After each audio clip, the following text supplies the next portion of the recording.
자, 오늘 성탄주일입니다, 여러분. 오늘 같이 보실 본문은 요한복음 5장 24절로 29절 같이 봅니다. 요한복음 5장 24절에서 29절 다 같이 봅니다. 시작. 내가 진실로 너희에게 이르노니 내 말을 듣고 또 나 보내신 이를 믿는 자는 영생을 얻었고 심판에 이르지 아니하니 사망에서 생명으로 옮겨내니라. 진실로 너희에게 이르노니 죽은 자들이 하나님의 아들의 음성을 들을 때가 오나니 곧 이때라. 듣는 자는 살아나리라. 아버지께서 자기에게 생명이 있음 같이 아들에게도 생명을 주어 그 속에 있게 하셨고 인자됨을 인하여 심판하는 권세를 주셨느니라. 이를 귀히 여기지 말라. 무덤 속에 있는 자가 다 그의 음성을 들을 때가 오나니 선한 일을 행한 자는 생명의 부활로 악한 일을 행한 자는 심판의 부활로 나오리라. 아멘. 여러분, 요한복음 5장 타이틀 한번 보세요. 요한복음 5장 타이틀 제목이 뭔가? 병자를 고치신 베데스다 연못가의 기적 이렇게 써 있을 거예요. 요한복음 5장은 베데스다 연못가의 기적에 대해서 설명하고 계시는 부분이고 그 뒷부분 그게 어디까지 나오냐면 요한복음 5장 9절까지 1절에서 9절까지 베데스다 연못가에 있는 38년 된 병자를 고치시는 이야기가 나와요. 고치시는 이야기가 나오고 그 뒷부분은 사람들이 그 베데스다 연못가에 38년 된 병자를 고쳤는데 그걸 가지고 예수님의 멱살을 잡는 거야. 예수님을 작정하기로 유대인들이 결정을 하거든요. 그게 무슨 사건이냐면 이 베데스다 연못 사건이에요. 38년 된 병자를 죽였는데 그 죽인 사건으로 말미암아 유대인들이 결의를 딱 끝내요. 아, 이놈은 죽어야 되는구나. 살려둘 수가 없다. 이렇게 결의를 한 사건이 베데스다 연못 사건이에요. 왜냐? 그 사건이 일어난 날이 안식일 날이었어요. 안식일 날은 죽은 자도 살리면 안 돼요. 병자도 고치면 안 돼요. 그런데 안식일 날 할례 여러분 아시죠? 난지 8일 만에 할례 그리고 난지 40일이 되면 정결의식을 해요. 제사장 앞에 가서 정결의식을 하는데 그 날이 주일이면 할례는 해요. 그 날이 정결의식 하는 날이 안식일이면 정결의식도 해요. 자기네들이 정해준 율법은 행해요. 그러나 생명을 건드리는 일, 자기 이익을 위해서 하는 일, 이거를 하면 안 돼요. 이게 율법주의자들이 정해놓은 율법입니다, 여러분. 그래서 예수님이 38년 된 병자를 안식일날 고치시는 걸 보고 물어보는 거야.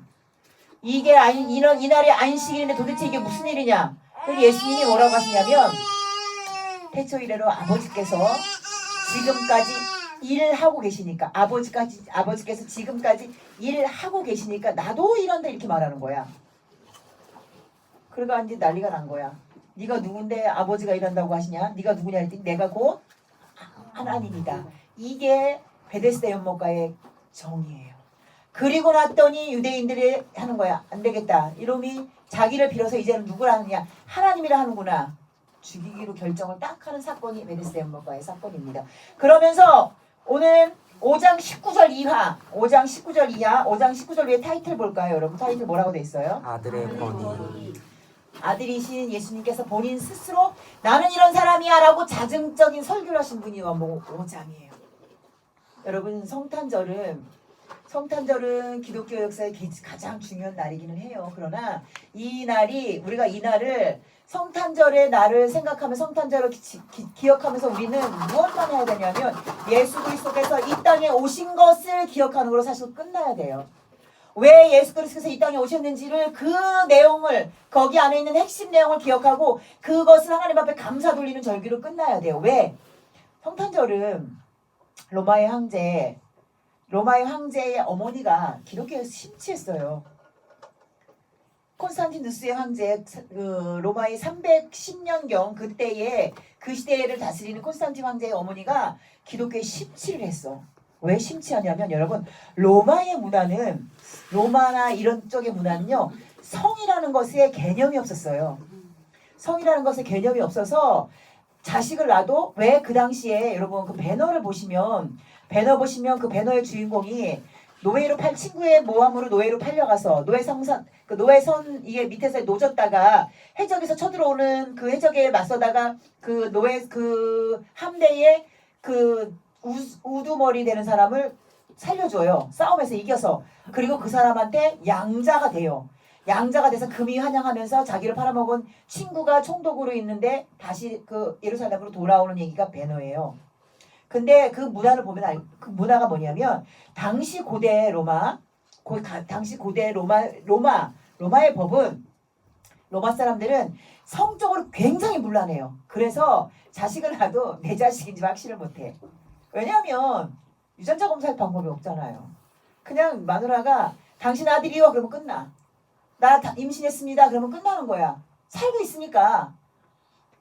그런데 대부분 그 당시에는 성이라는 문화 자체가 완전히 물러났기 때문에 결혼을 하든 안 하든 상관없답니다. 그냥 자유로운 그 남녀 성관계가 아주 유행하던 시절. 그래서 로마 사람들이 기독교 문화를 굉장히 열광했어요. 왜? 기독교에서는 정결을 강조하거든요.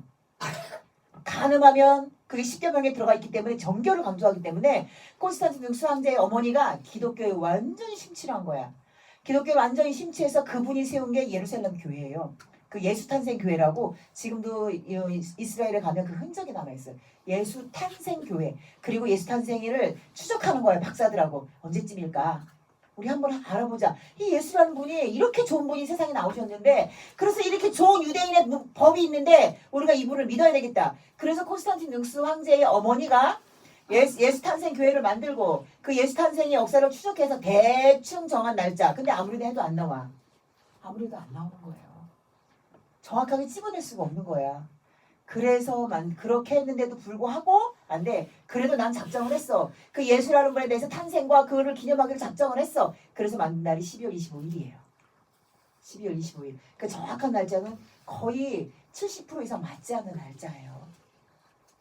그렇다고 이거를 무시할 수는 없어요. 왜? 어차피 예수님이라고 하신 분 이 세상에 오셔서 그분은요 여러분 그분이 오셨기 때문에 부활이 의미가 있는 거예요. 그분이 오시지 않았으면 부활은 의미가 없어요. 오셨기 때문에 부활이 의미가 있기 때문에 오신 날을 우리가 반드시 기념을 해야 해요.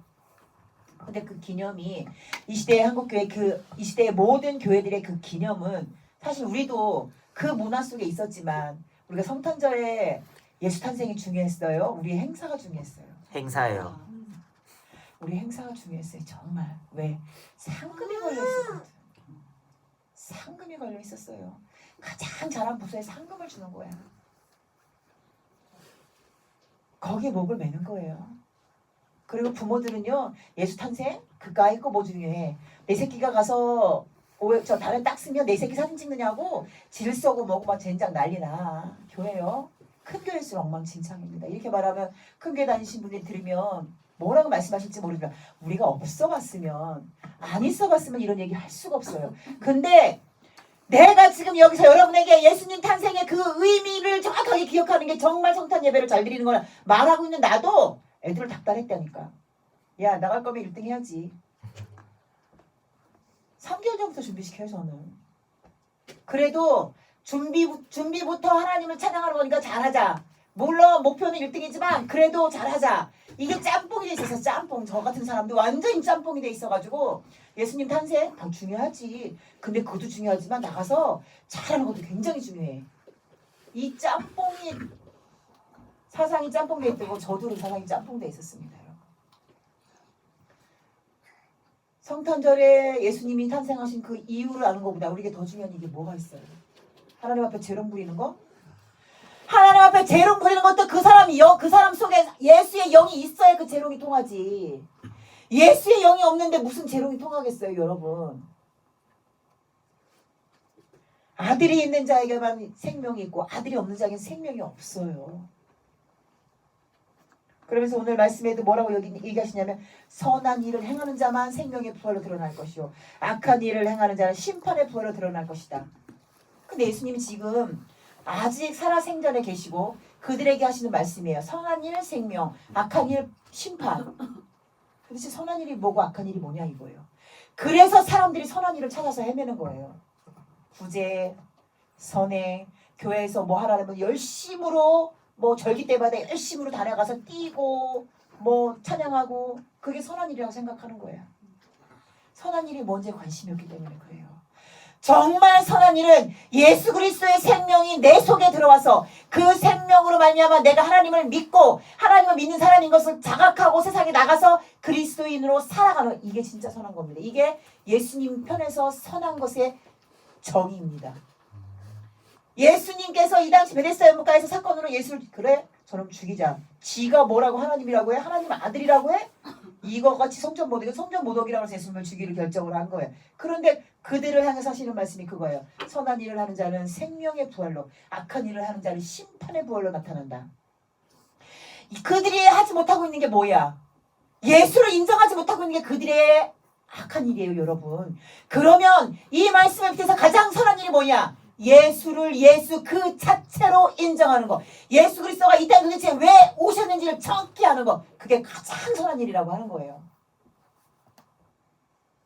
그게 가장 선한 일이며 이제 말씀이 우리 속에 들어와서 그 말씀이 내 속에서 생명력이 있으면 우리가 어떻게 성장을 하느냐. 아, 말씀이 들어왔어. 그럼 내가 예수 그리스도를 인정했어. 그럼 그 말씀이 나를 어떻게 하냐. 어린아이와 같이 청년의 때와 같이 아비의 때와 같이 성장하게 해야 되는구나. 이것을 인식하는 게 가장 선한 성장이라는 거예요. 가장 선한 성장.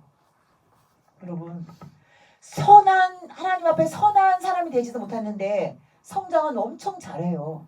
그러니 그 성장을 사람들은 사람의 예수 그리스도의 영이 없는 사람이 볼 때는 그 성장이 당연하지요.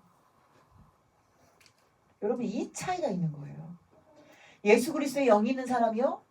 물론 저도 그 당시에도 그렇게 활동했던 당시에도 제가 얘기했잖아요.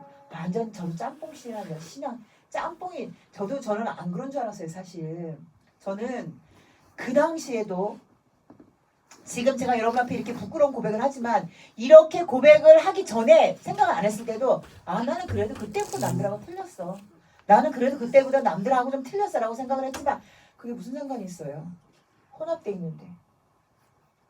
혼합돼 있는데 이미 나도 혼합된 사람인데 그게 무슨 상관이 있냐고. 지금 돌아보니까 그게 나도 혼합이 되는데 무슨 상관이 있어. 그런데 하나님은 그렇게 혼합돼 있음에도 불구하고 제가 중심이 세상 쪽보다는 하나님 쪽으로 그래도 조금 더 각도가 기울어져 있었으니까 선한 성장과 선한 영향력으로 말미암아 그릇됨과 하나님의 영이 없음을 구별하게 하셨는지는 모르겠어요. 그랬던 것 같아요. 왜? 어차피 여러분 인간은요 100% 선인일 수가 없어요. 100% 의인일 수가 없어요. 100% 하나님 뜻대로 살아갈 수가 없어요. 그게 바로 우리 육체의 한계예요. 우리가 그 육체의 한계를 깨달아야 하나님 앞에 우리가 하나님 앞에 정확하게 성령 앞에 요구하심을 할 수가 있는 거예요. 나는 일어서 있는 것 같아. 나는 성장해 있는 것 같아. 그게 내 사고 속에 들어와 있잖아요. 그러면 우리가 하나님 앞에 구할 게 뭐가 있어요? 내가 행동하는 게 옳은 거고 내가 내 머릿속에 떠오르는 생각이 하나님이 주신 생각일 텐데 내가 어떻게 성령 하나님을 구할 수가 있어요? 내가 하나님 앞에 구할 수 있는 성령 하나님을 의지할 수 있는 유일한 방법은 그래도 내가 하나님을 예수 그리스도를 아는 믿음 그래서 예수님 앞에 선한 믿음이라고 인정을 받지만 내 속에도 혼합의 영이 있어서 때로는 하나님을 향하여 나의 삶의 각도를 변경하고 그러나 때로는 내가 세상적으로 더 나의 삶을 변경할 때가 있다는 것을 우리 스스로가 인정해야 성령 하나님을 의지하는 사람이 될 수 있다는 거예요. 여러분 예수님께서 본인이 베데스다 연못가에서 38년 된 병자를 고치시면서 본인이 예수님께서 공생애를 시작하시면서 가장 먼저 하신 일이 공생애 첫 요절을 하신 일이 뭐냐면 성전을 뒤집어엎는 사건이었단 말이에요. 왜? 예수님 자체가 성전이고 하나님의 성전은 하나님의 영이 거해야 되는 성전이에요. 하나님의 영이 거해야 되는 성전인데 하나님의 영이 거하는 곳에 이미 그 당시부터 뭐가 유행했냐면 헤롯 대왕이라고 여러분 들어보셨죠? 헤롯 대왕. 그게 예수님이 태어나실 때 헤롯 대왕이잖아요. 동방박사가 헤롯 대왕을 찾아갑니다. 유대 베들레헴 땅에서 왕이 나셨다는데 그 왕이 어디 있을까요? 내가 문안하고 인사를 드려야 되는데 근데 헤롯 대왕이 난리가 났어. 내가 왕인데 왜 난리가 났는지 알아요? 헤롯 가문은요 에돔 족속이에요. 이방인이에요. 에돔은 나중에 다윗 시대를 지나면서 유대 밑에 있는 지역, 지도상으로 보면 유대 끄트머리 있는 쪽 지역에 에돔이 거주하는 지역이 있어요. 그래서 다윗왕 이후로 에돔 족속은 유다의 세금, 유다의 지배를 받으면 세금을 내야 되는 민족이었어요. 그런데 로마가 점령을 하면서 로마 식민지가 되면서 로마에서 이제 다 쓰여야 되잖아요. 그러니까 로마가 총독 제재를 들여오기 전에 그 대왕을 세운 거야. 근데 그걸 어떻게 세웠냐면 로마에 붙어서 돈으로 산 거예요. 로마에다 돈을 주고 샀어, 자기 지위를. 그러고 나서 예루살렘 성전을 굉장히 화려하게 수를 놓습니다. 왜? 자기는 이방 민족이야. 근데 왕으로 에돔 족속이, 근데 내가 돈 주고 헤롯 왕이 된 걸 알았어. 그러면은 이스라엘 민족의 그 철두철미하게 율법주의진 사람들이 머리를 숙이겠어요? 숙이지 않아요. 머리를 숙이게 하는 유일한 방법은 뭐냐? 성전을 화려하게 꾸미는 거. 그래서 헤롯 대왕이 성전을 기가 막히게 리모델링을 합니다. 화려하게 리모델링을 해요. 돈을 어마어마하게 들였죠. 그러니 그 돈을 어떻게 해야 되겠어? 걷어들여야죠. 그 걷어들이는 장소가 성전이었어요. 그래서 헤롯 대왕이 제사장들도 로마에 가서 돈을 사서 제사장이 된 거야. 랍비들이나 그 당시에 했던 그 율법을 아는 사람들 중 제사장이 된 게 아니라 당시 대제사장은 로마에 가서 돈을 주고 사왔어요. 그러니 헤롯 대왕과 로마 그 대제사장 가문이 딱 결탁을 해갖고 성전을 자기네들 이제 그 갖다 바친 돈에 그 보충하는 수단으로 삼은 거야. 그래서 성전 안에 들어가면 사람들이 멀리서부터 유월절 제사를 지내는 돌 때 양, 소 이런 걸 끌고 오잖아요. 그러면 100kg, 200kg씩 끌고 오면 소나 양이나 짐승이 다치지 않겠어요? 상처가 아무리 좋은 걸 가지고 출발을 했어도 다쳤단 말이야. 그러면 그걸 검수하는 거야, 대제사장이. 검수를 해서 상처 있네? 안 돼. 그리고 그 재물을 헐값에 사들이고 자기네가 기른 양과 소와 비둘기 이런 거를 아주 고가에 팔아넘기는 거야. 그걸 사야 되는 거야. 그리고 성전세라는 게 있었어요. 그래서 하나님 앞에 드릴 때 사람당 반세겔, 5세겔 이렇게 드려야 되잖아요. 그거를 세상에서 말하는 돈으로 받는 게 아니야. 성전에서 만든 화폐가 따로 있어요. 그래서 그 돈을 갖다 놓고 돈을 가지고 와서 성전 돈으로 다 교체를 해야 돼. 교체를 하면 거기서 또 세금을 또 떼어야 돼. 2중, 3중의 압박을 가해서 돈벌이 하는 장소가 어디냐? 그게 성전이에요. 그러니까 예수님께서 제일 첫 번째 6월절에 성전 정결 사건을 하신 거예요. 왜? 이 성전은 하나님의 영이 거하는 곳이다. 하나님의 영만이 임해야 되는데 더러운 인간의 돈이 이 성전을 물들고 있다 해서 뒤집어 엎으시는 거예요. 그러면서 유대민족들에게는 무슨 문제가 생기냐면 제 예수? 저놈이 누구야 도대체? 누군데 와서 이따위 짓을 해? 하면서 막 전 나라가 막 들썩들썩하기 시작하는 거야. 그러면서 이 베데스다 6월절 두 번째 사건은 이제 본인이 직접 아버지께서 지금까지 일하시니 나도 일한다. 아버지의 관심은 생명에 있기 때문에 나도 생명 살리는 일을 한다. 이렇게 말씀을 하시는 거예요. 그래서 예수님을 성전 모독죄, 하나님 모독죄로 죽이기로 결의를 딱 하는 거예요, 여러분. 예수님이 이 땅에 오셔서 하신 일은 그거예요. 무엇을 하셨다? 하나님의 사람을 하나님 편으로 돌이키는 일. 그리고 예수님께서 오늘 베데스다 사건에서 말씀하신 것처럼 하나님이 태초에 천지를 창조하셨어요, 여러분. 그 일이 시작부터 하나님께서는 세상에다 무엇을 던져주신 거예요? 생명을 던져주신 거예요. 땅 위에 수면이 잔잔하게 흐르고 흑암이 어둠 속에 있고 그리고 혼돈하다고 했어요. 혼돈이란 얘기는 질서가 없다는 거예요. 여러분, 혼돈이란 얘기 자체가 우주에 물질이 떠다닌다는 얘기예요. 이미 뭔가가 다 창조가 됐다는 얘기예요. 그런데 뭐가 없다는 얘기예요? 질서가 없다는 얘기예요. 생명이 없기 때문에 이 땅이 있지만 생명이 살아날 수가 없었어요.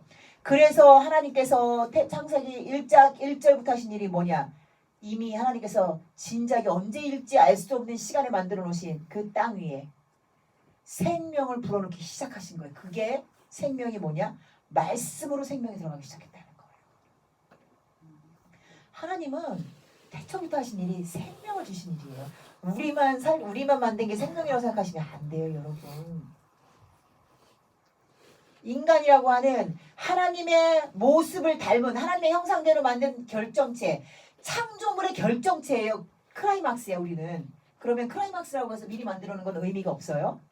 그렇지 않아요. 그 모든 창조물들은 클라이막스인 창조의 클라이막스는 인간을 위해서 만들어놨기 때문에 인간과 같이 아주 존귀한 존재인 거예요. 우주 만물은, 자연 만물은. 만약에 우주 만물에 생명이 없고 인간만 만들어놨으면 인간도 죽습니다. 인간도 죽어요. 그게 하나님의 생명이에요, 여러분.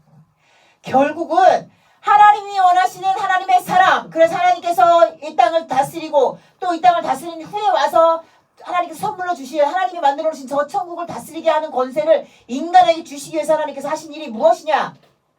온 천하 자연 만물에다 생명을 투입하시는 일을 먼저 하셨다는 거예요. 그게 하나님의 섭리입니다. 그런데 인간이 하는 일은 하나님이 우리만 존귀하게 여기시고 하나님이 우리만 하나님의 형상으로 만드셨기 때문에 우리가 가장 존귀한 줄 아는 거죠. 그건 하나님의 존재 방식이 아니에요. 하나님의 존재 방식은 사람 하나가 아니라 사람과 더불어 같이 살아가야 되는 온 우주 만물이 하나님이 사람에게 주신 선물인 것처럼 그게 하나님의 존재 방식이라는 거예요. 함께 같이. 그래서 하나님께서 아브라함을 택하신 거예요, 여러분. 유대 민족만 구원하시려고요? 그렇지 않아요. 그런데 지금 예수님을 잡아 죽이로 결의한 이 인간들은 하나님이 자신들을 왜 유대 민족, 왜 하나님의 장자 백성, 왜 하나님의 선민을 택했는지를 잊어버렸어. 잊어버리고 뭘만 집중하는 거야? 하나님이 우리만 택했어. 어디 하나님이 우리만 택했어요? 여러분 미안하지만 하나님이 우리만 택했어요? 그렇지 않아요.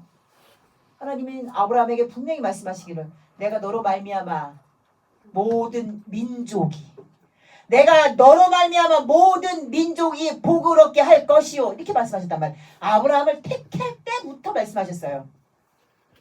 아브라함을 택하신 게 아니라는 거예요. 아브라함을 택하셔서 하실 일이 무엇이었냐?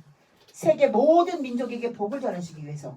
그러니 하나님이 그렇기 때문에 하나님이 그 애굽 땅에 노예 생활하는 이스라엘 민족을 구원해내신 거예요.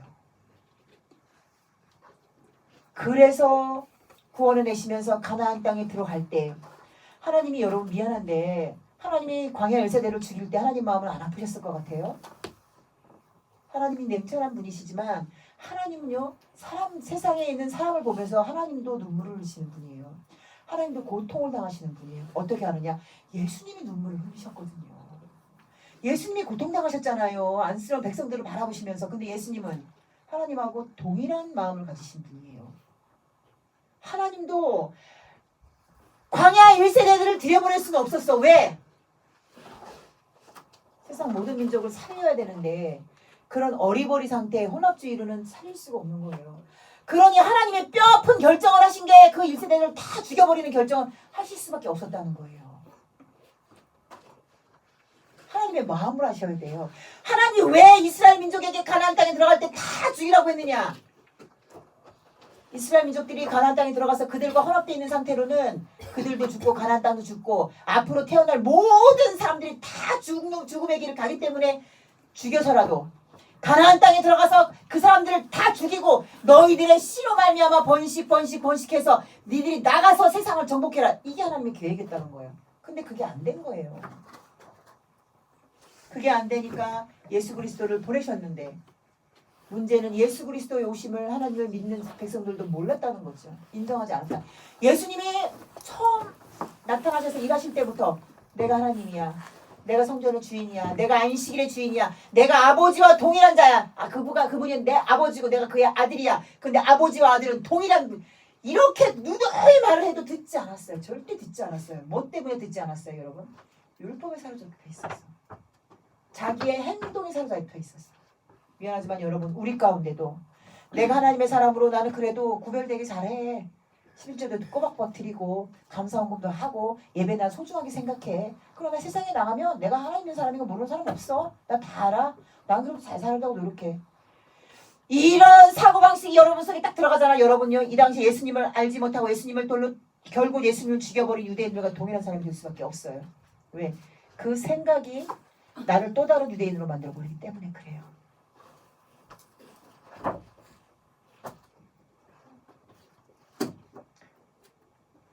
백지 한 장 차이라고 하죠, 여러분. 정말 백지 한 장 차이예요. 하나님의 아들이 있어서 그 속에 생명이 있는 사람과 하나님의 아들을 잊어버린 사람은 백지 한 장 차이예요. 로마서에 요한복음, 요한일서, 요한복음의 저자 요한과 요한일서의 저자는 다 동일하게 요한사도입니다. 그래서 요한일서, 요한 1, 2, 3서를 작은 요한복음이라고 불러요. 거기에도 예수님에 대해서 정의가 잘 돼 있어요. 그래서 요한복음 요한일서 5장 12절에도 아들이 있는 자에게는 생명이 있고 아들이 없는 자에게는 생명이 없다 이렇게 표현되어 있는데 요한사도가 썼어요. 그런데 사도 바울 선생님이 쓰신 로마서는 사도 바울 선생님이 쓰셨어요. 로마서 8장 우리가 공부했어요, 여러분. 로마서 8장에 뭐라고 돼 있냐면 육신대로 살면 반드시 죽을 것이요. 근데 그 앞에 뭐라고 되냐? 사망의 생명의 성령의 법이 예수 그리스도를 하나님의 아들로 인정하는 사람에게는 생명의 성령의 법이 사망 육체의 사망의 법을 이긴다고 말씀하시면서 그 밑으로 쭉 서술이 돼 있잖아요. 로마서 8장 11절 이하에 뭐라고 돼 있냐면 육신대로 살면 반드시 죽는데 영으로 몸의 행실을 죽이면 산다 이렇게 표현되어 있어요. 생명의 성령의 법을 체험한 사람들이 육신대로 살면 반드시 죽는다. 이게 연결이 돼야 로마서 8장은 정확히 보시는 거예요.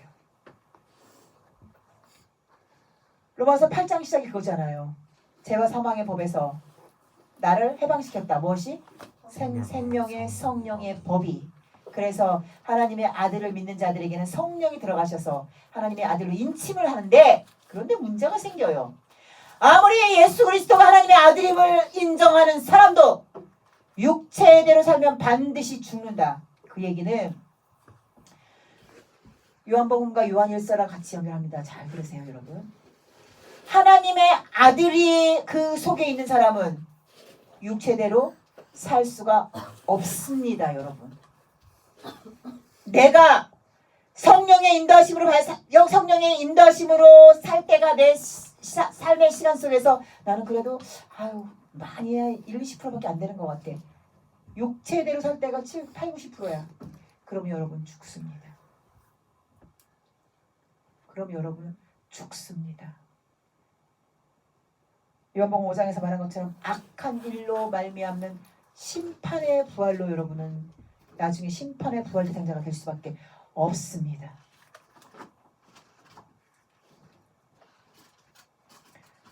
우리를 죄악에서 구원하신 생명의 성령의 법이 내 속에 들어오면 결국은 우리는 하나님의 아들의 영이 내 속에 있기 때문에 무엇을 해야 되냐? 육신의 소욕을 죽이고 그러니까 영으로 육신의 소욕을 죽이고 영으로 살아가서 선한 심판, 선한 이들의 심판인 영생의 부활로 나가셔야 되는 거예요. 그래서 육신의 소욕을 죽이라고 하는 거예요, 여러분. 근데 쉽지 않아요. 제가요 지금 막 식은땀이 막 줄줄 나요. 제가 지난주에 5일 제가 몸이 너무 아파서 학교 다니면서 막 2가지 3가지 공부하느냐고 막 몸이 너무 아파서 5일을 디톡스를 했어요. 5일을 디톡스를 하고 계속 죽만 먹었거든요. 근데 이제 졸업사진을 찍고 화요일날 목요일날 찍고 오는데 할머니가 뭘지 먹고 싶다 해서 그걸 사랑하는데 거기서 만두를 너무 맛있게 보이는 거야. 근데 우리가 또 매운 거 하면 또 환장하잖아요. 매운 거에 홀릭된 집안이잖아요. 우리 집안 자체가. 한 입을 딱 먹었는데 매운맛이 탁 찌르는 거예요. 근데 경쾌한 매운맛인 거예요. 이게 캡사이신 인위적인 게 아니라 고추를 다져갖고 한 매운맛이야. 기분이 너무 좋았어. 내 위는 생각하지 않고. 그래서 하나를 먹고 계산을 하고 나오는데 아이고 잘 드시네 하나 더 드셔 이러는 거예요. 그래서 고맙습니다 하고 하나를 집어갖고 나가면서 먹었잖아요. 먹고 와서 30분 앉아있는 30분도 안 됐는데 막 발끝부터 여기까지 다 아픈 거야. 막 숨이 턱턱 막히고 숨도 못 쉬겠는 거야. 그래서 불어넣어서 잤어요. 1시간을 불어넣어 있다가 도저히 안 되겠는 거야. 그 집에까지 가는 동안 똥 쌀 뻔했어요. 진짜 간신히 참고 갔는데 집에 가자마자 진짜 아주 끔찍하게 잤어요. 끔찍하게. 그 다음날 아침까지. 그러니까 그리고 그렇게 설사를 심하게 하고 났더니 몸이 조금 괜찮아졌는데 어제 김장하고 김치를 안 먹었잖아요. 제가 디톡스 하느냐고. 우리 김치를 먹었는데 너무 맛있는 거야. 매콤한 게 너무 맛있어. 많이 먹지도 않았어요. 한 10대 쪽밖에 안 먹었는데 어제 저녁부터 지금 저 여기 식은땀 나는 거 보이시죠? 지금 식은땀이 나갖고 이게 몸이 여기가 안 아픈 데가 없어요. 가방 이 책도 들을 수 없을 정도로 지금 몸이 아파요. 그걸 보면서 진집사님이 그러는 거예요. 어리석기는 어리석지 말라고 그래서 내가 그래 이놈의 육신의 소욕을 못 죽여서 결국은 그 저는요 다른 욕심이 없어요. 제가 얘기했잖아요. 저는요 먹는 거에 민감해요.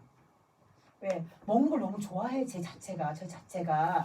근데 남들처럼 막 먹방 찾아다니는 사람은 아니에요. 그런 사람은 아니야. 그래서 막 맛있는 걸 찾아다니지는 않아. 난 그런 사람 제일 싫어. 왜 사람이 어떻게 맛있는 걸 먹고 살아요. 죽 있을 땐 죽도 먹고 없을 땐 국수도 먹고 없을 땐 풀도 뜯어 먹고 해야 되는 거예요. 내게 주어진 걸 맛있게 먹으면 되는 거예요. 그런 생각을 하기 때문에 저는 먹방을 찾아다니지는 않습니다. 그런데 내가 일부러 사준 게 아니라 줬잖아. 내가 매운 걸 좋아하는 거를. 어젯밤에 2시간을 제가 잠을 못 자는 거예요. 너무 아파갖고 여기가 막 위통이 일어나는데 막 여기까지 다 아픈 거예요. 위통 걸려보신 분이 아시죠? 안 아픈 데가 없어요. 위통 한 번 걸리잖아요. 손가락 끝까지 저리저리해요. 2시간을 묵상을 하면서 주여 내일 어떡합니까? 하는데도 안 가라앉아요. 통증이. 그 약 먹고 어떻게 한신 잠이 들었는데 계속 깨는 거예요. 계속. 3시에 4시에 5시에 6시 계속 깨는 거예요. 제가 2시 반쯤에 잠이 들었는데. 그냥 아침에 일어났는데 뭐 어떻게 할 수가 없어. 화장실 갔다 왔는데 막 식은땀이 막 축축축축 나는 거야. 그래서 제가 거기서 깨달은 거예요. 야, 육신의 소욕을 죽이기가 여러분 이렇게 어렵습니다. 이렇게 어렵습니다. 엄청나게 육신의 소욕을 버렸다고 생각했어요. 그렇게 서 있다고 생각하는 찰나에 하나님이 저를 딱 꺾으시는 거예요. 너 아직도 멀었어. 아직도 멀었어. 너 선주 아니야? 아직도 멀었어. 얼마나 감사한지 몰라. 이거 이제 이번에 탈이 좀 심하게 난 것 같아. 그래서 꽤 올라갈 거. 제가 위가 원래 약해요. 고등학교 1학년 때부터 제가 이 위궤양이 생겼어요. 제가 그 위궤양 30년 인생이 넘어요. 그런데 이렇게 건강한 게 기적적이거든요. 그 상태에서 이렇게 건강하게 살아가는 것조차도. 근데 이번에는 좀 길게 갈 것 같아요. 왜? 2번이나 제가 넘어졌잖아요. 먹을 거 앞에서. 별것도 아니에요. 뭐 엄청난 거 아니에요. 만두 2개, 김치만큼. 그거 앞에서 제가 넘어간 거예요. 그 매콤함이 너무 좋아서 그 매콤함을 이기지 못해서. 유혹을 이기지 못해서. 여러분. 부끄럽지만 제가 이 얘기를 왜 하냐? 여러분 속에 여러분을 가장 자극하는 육신의 소욕이 엄청나게 많다는 거 여러분. 그 앞에서 여러분은 그거에 이끌려 살면 여러분 하나님의 주신 아들의 생명이 점점 어떻게 된다는 거예요? 소멸돼 간다는 거예요. 소멸돼 간다는 거예요. 예수 그리스도께서 이 땅에 도대체 왜 오셨냐 이거예요. 우리에게 뭘 주시러 오셨다? 생명을 주셨다는 거예요. 그렇기 때문에 예수 그리스도의 생명을 인정하지 않는 자에게 오는 게 반드시 뭐예요? 심판이에요. 이거는요 뭐라고 얘기할 수가 없어요. 추가 기회 없습니다. 지금이 추가 기회 시간이에요. 돌이킬 수 있는 지금이 우리에게 주어진 추가 기회 시간이에요. 그 이후에는 없습니다. 하나님의 아들이 있다고 생각하는 사람들, 육신의 소욕대로 살아가는데 왜 무슨 똥배짱으로 내 속에는 예수 그리스도 여기 있다고 주장하는지 모르겠어요. 왜? 말씀을 이렇게 매칭시키지 못해서 그래요. 로마서 8장에 우리를 죄와 사망의 법에서 구원하신 생명이 성령의 법이 우리 속에 임했어. 그럼 그걸로 끝나야 되잖아요. 로마서 8장에서 끝났으면 우리 끝나도 돼요. 근데 그거는 시작이었을 뿐이에요. 그건 로마서 8장의 시작이 그겁니다. 시작하면서 중간에 쭉 내려오는 게 뭐예요? 그런데 하나님의 아들이 그 속에 있음에도 불구하고 육체대로 살면 결국은 영으로 육체의 소욕을 죽여야 되는데 육체의 소욕을 죽이지 못해서 영이 일하지 못하게 해서 육체대로 사는 사람에게는 반드시 사망이 따라올 것이요. 영으로 육체의 소욕을 죽이는 자에게만 생명이 있다. 이 얘기를 하시는 거예요. 로마서 8장 그 생명의 성령의 법이 우리를 죄와 사망의 법에서 구원했다로 끝나면 얼마나 좋겠어요. 우리가 얼마나 자유로워요. 육체대로 살아도 그냥 문제가 없는데. 여러분 예수님이 이 땅에 오신 이유를 여러분 반드시 기억하셔야 됩니다. 예수님이 이 땅에 오신 이유는 우리를 예수님께서 뭐라고 하시냐면 요한복음 12장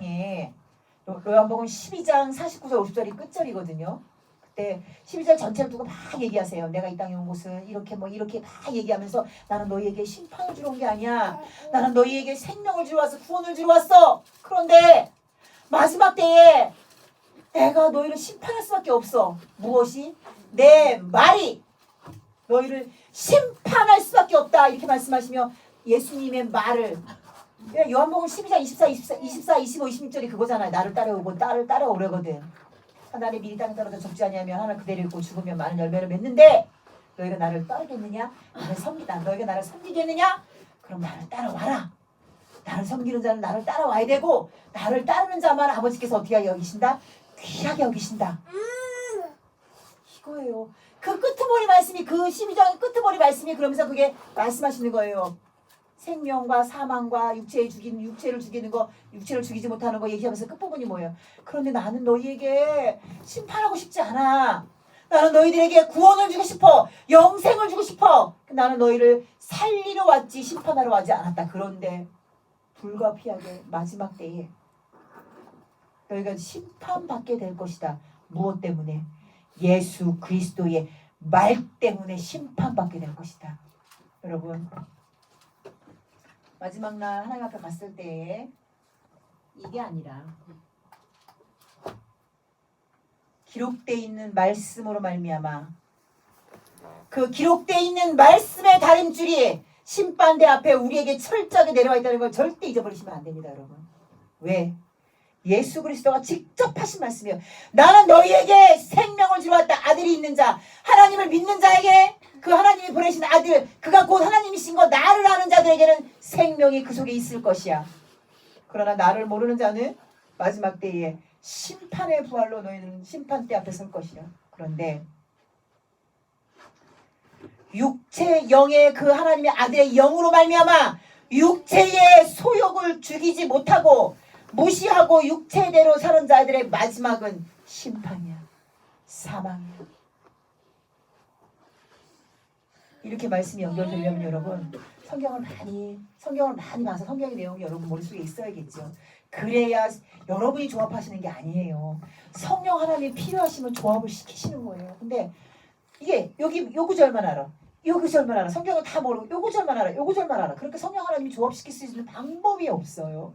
그래서 여러분에게 무리하게라도 성경을 계속 읽으라고 제가 얘기할 수밖에 없는 이유가 여기 있습니다. 왜? 여러분 속에 진짜 아들의 생명이 있길 바라기 때문에 그래요.